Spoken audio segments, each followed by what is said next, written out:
이 시간 말씀을 받겠습니다. 이 복된 시간에 주시는 하나님의 말씀은 우리 출애굽기 26장 15절에서 37절까지의 말씀입니다.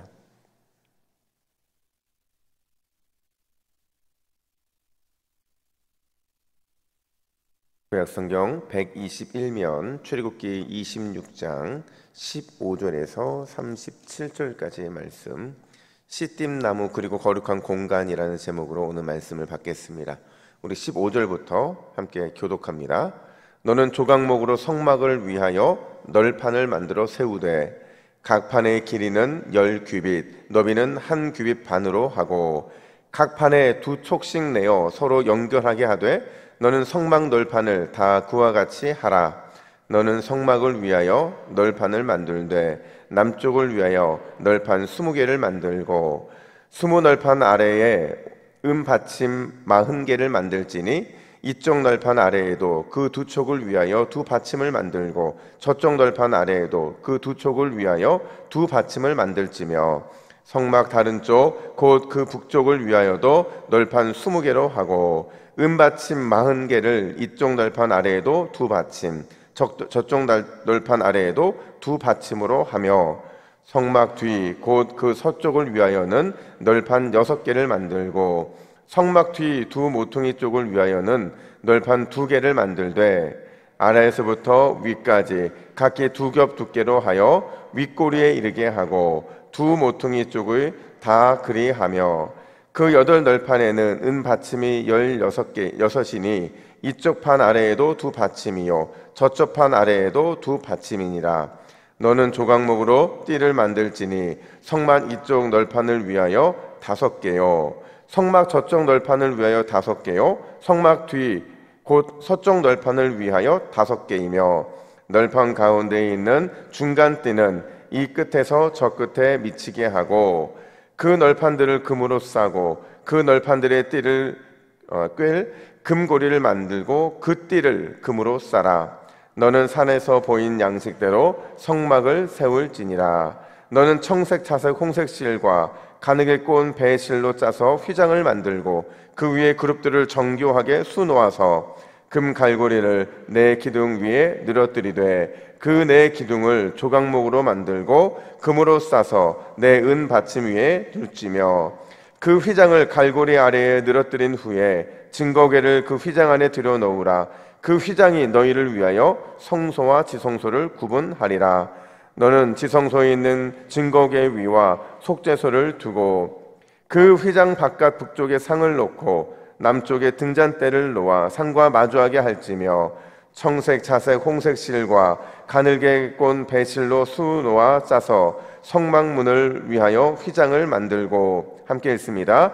그 휘장문을 위하여 기둥 5을 조각목으로 만들어 금으로 싸고 그 갈고리도 금으로 만들지며 또 그 기둥을 위하여 받침 5개를 녹으로 부어 만들지니라. 아멘. 여러분, 어제는 우리가 이제 성막의 덮개 제작에 대해서 말씀을 드렸어요. 그러면 제가 2가지를 강조했던 기억이 나는데, 하나는 이 성막 덮개가 관계성을 의미한다 제가 말씀을 드렸습니다. 덮개가 몇 개예요? 총 4개죠. 4개인데 하나로 짜지 않고 똑같은 크기로 인해서 2개를 짜요. 그래서 그거를 이제 50개의 고리로 이렇게 연결을 한다고 말씀을 드렸어요. 그러니까 이게요, 신약 시대의 성전이잖아요. 우리가 그 성전의 우리가 그런 모습이라는 거죠. 우리는 각각 연결되고 각각 연합하고 각각 화목하고 각각 함께 조화를 이룬 신앙생활을 해야 된다. 그게 성막의 덮개가 보여주는 특징이다 말씀을 드렸고, 또 하나가 뭐냐면, 여러분, 성막은 겉이 중요해요? 속이 중요해요? 예, 속이 중요하다고 말씀드렸어요. 비록 겉은 보잘것없지만 그 속은 황금색으로 어마어마하게 빛을 내잖아요. 그것처럼 마찬가지로 우리의 겉은 성막처럼 보잘것없어 보일 수 있지만 우리 안에 예수님을 모시고 성령님께서 우리 안에 임재하시면 우리의 속사람은 날마다 금빛 찬란한 모습을 보일 수 있다. 이렇게 제가 말씀을 드렸습니다. 이제 오늘은 이제 성막의 기둥하고요, 2 휘장과 관련된 이야기를 나누게 되는데, 여러분 오늘 본문 읽으시면서 어떻게 은혜가 좀 되셨습니까? 저도 읽을 때마다 이게 상상을 해보는데, 이 그림이 상상이 안 되는 거예요. 왜냐하면 이게 뭐 저희가 그 시대에 같이 만들었던 건물도 아니고 그냥 이 성막이라는 게 주시는 대로 그냥 모세도 받아 적고 또 받아서 이렇게 제작을 하게 되는데 저도 참 재미가 없고 어려워요. 오늘 그래서 두 가지만 우리가 좀 기억을 하면 좋겠는데, 첫 번째가 뭐냐면 성막 기둥입니다. 이 기둥에 사용되는 나무가 무엇이냐, 이게 바로 중요한데, 여러분 성막 기둥의 그 나무가 어떤 나무죠? 우리 15절 말씀, 우리 15절 같이 있습니다. 시작. 너는 조각목으로 성막을 위하여 널판을 만들어 세우되. 아멘. 여러분 성막 기둥, 이 성막 기둥을 어떤 나무로 만들었다고 그러죠? 조각목이라고 말을 합니다. 사실 저도 조각목이 어떤 나무인지 정확하게 모르겠어요. 근데요, 이게 이제 우리나라 말로 제대로 번역을 하면 아카시아 나무라고 하더라고요. 아카시아 나무. 근데 왜 조각목으로 말을 하느냐? 우리 성경이 그냥 우리나라 말로 곧장 들어온 게 아니라 어느 나라 통해 들어왔을까요? 중국을 통해 들어왔어요. 그러니까 한자 문화에 있는 중국에서, 이 중국에는 아카시아 나무가 원래 없었다고 하더라고요. 그러다 보니까 아카시아 나무하고 가장 비슷하게 생긴 나무를 찾다 보니까 그게 조각목이었고, 그래서 지금도 여전히 성경에서는 조각목으로 쓰이고 있는데, 원래로는 아카시아 나무고 또 이제 히브리어는 시띠임 나무 이렇게 말을 하는 겁니다. 근데 중요한 질문은 뭐냐면 왜 하필이면 조각목이었을까 하는 거예요. 그렇잖아요. 여러분 크고 웅장하고 대단한 나무들이 얼마나 많은데 왜 하필이면 조각목이었을까? 조각목이 어떻게 생긴지 잘 모르시겠죠. 제가 그림 하나 보여드릴 텐데, 자 보세요. 이게 조각목이에요. 이렇게 보니까 막 대단히 커 보이잖아요. 근데 그렇게 크지 않은 나무입니다. 굵지도 않고요.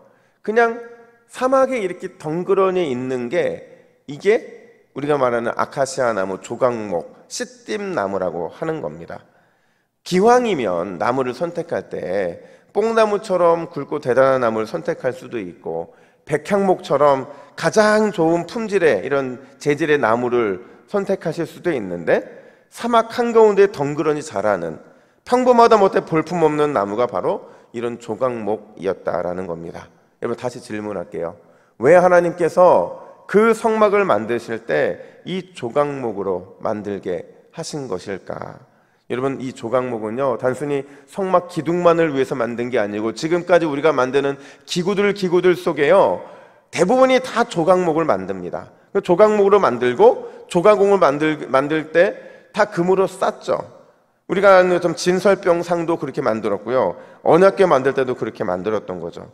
왜 하나님이 그 영광이 임하는 가장 거룩한 성막, 거기에 조각목이라는 나무를 사용하신 것일까? 두 가지 이유 때문인데요. 첫 번째는 뭐냐면 이스라엘을 향한 하나님의 사랑과 배려 때문이었다라는 거죠.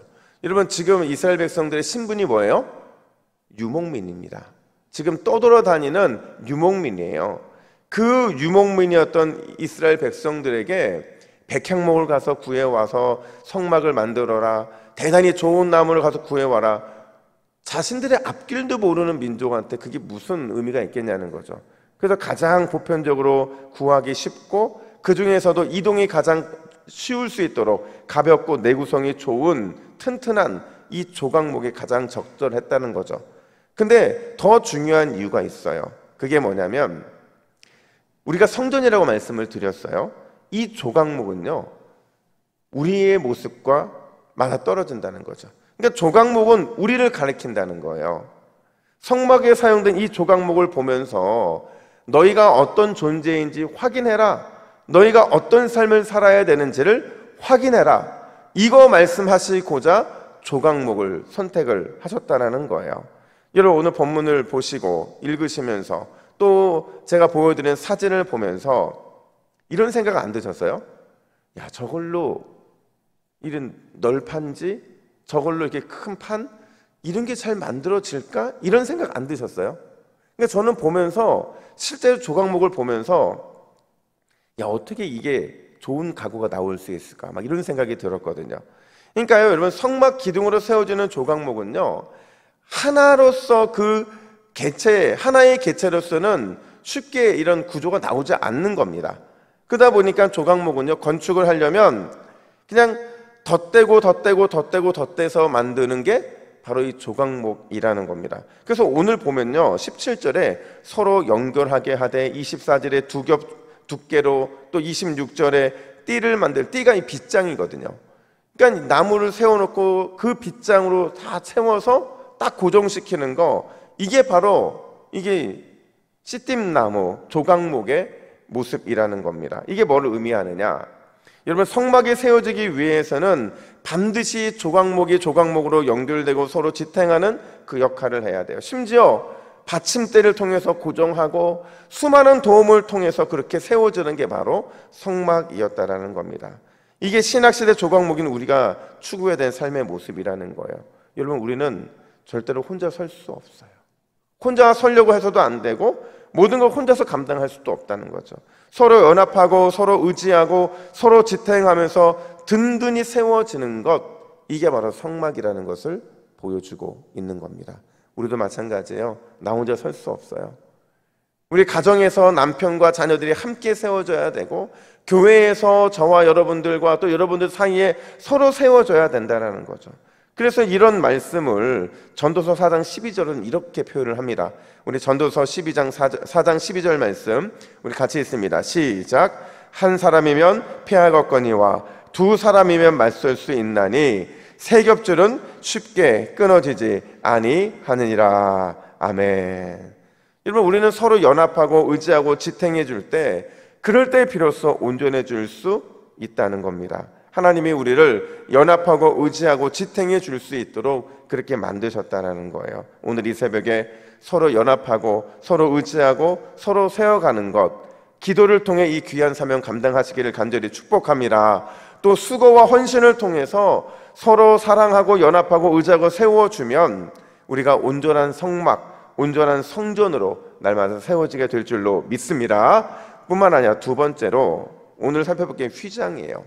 이게 휘장의 역할이 뭐냐면, 이 두 개의 휘장이 존재를 하는데 오늘은 이게 어떤 거냐면 성소와 지성소를 구분하는 그 휘장이 하나가 등장하고요, 이 성막들과 성소 안으로 들어오는 이 휘장, 그러니까 이게 총 두 개의 휘장을 똑같이 만듭니다.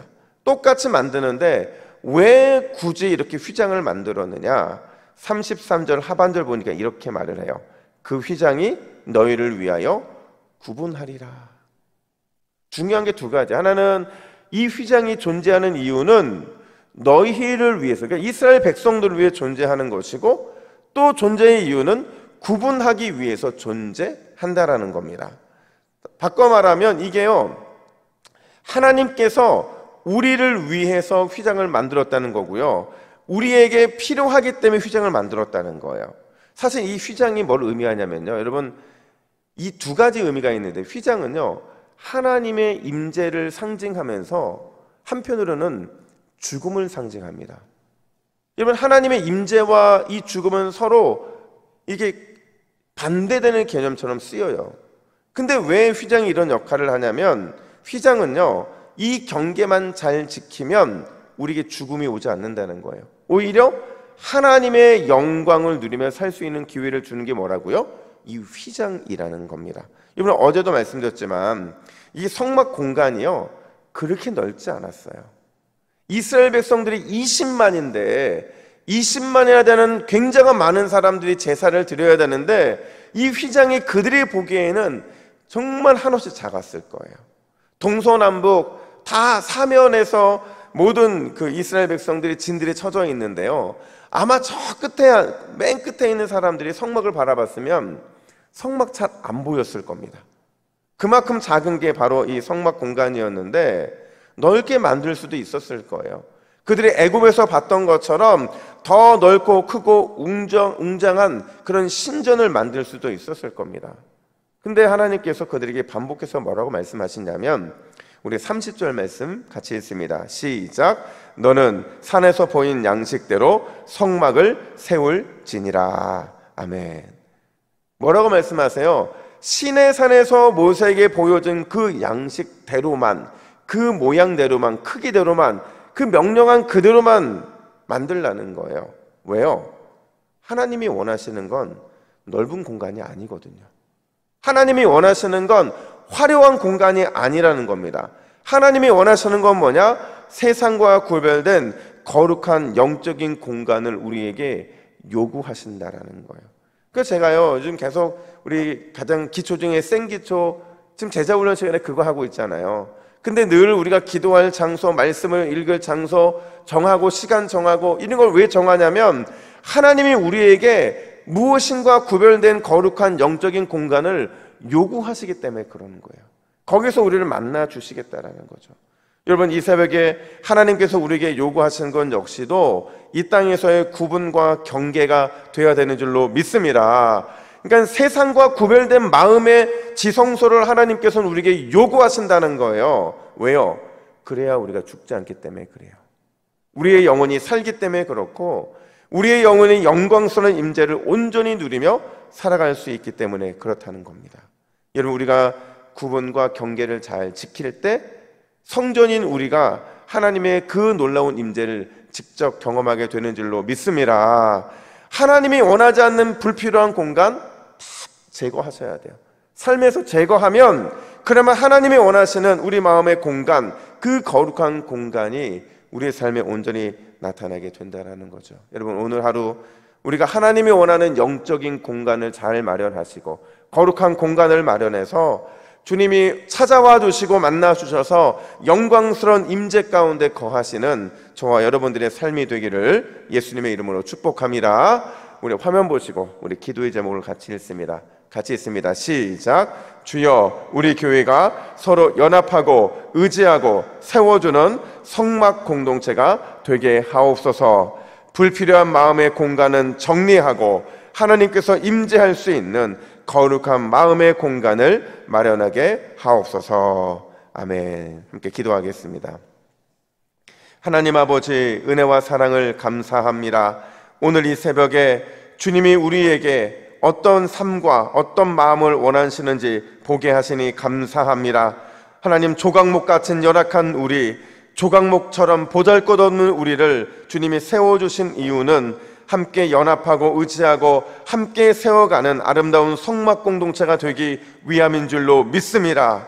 날마다 함께 연합되는 우리 동부교회가 되게 하여 주시고 서로 의지하고 세워주며 서로 연결하고 지탱하여 주님이 기뻐하시는 든든한 성막 공동체로 날마다 세워져 나갈 수 있도록 인도하여 주시옵소서. 오늘 하루 종일 우리의 불필요한 마음의 공간은 반드시 정리되게 하여 주시고 영광스러운 주님의 임재를 누리기 위하여 거룩한 마음의 공간을 마련하고 주와 함께 누리는 복된 하루가 될 수 있도록 주여 인도해 주시옵소서. 감사드리며 예수님의 이름으로 기도하옵나이다. 아멘.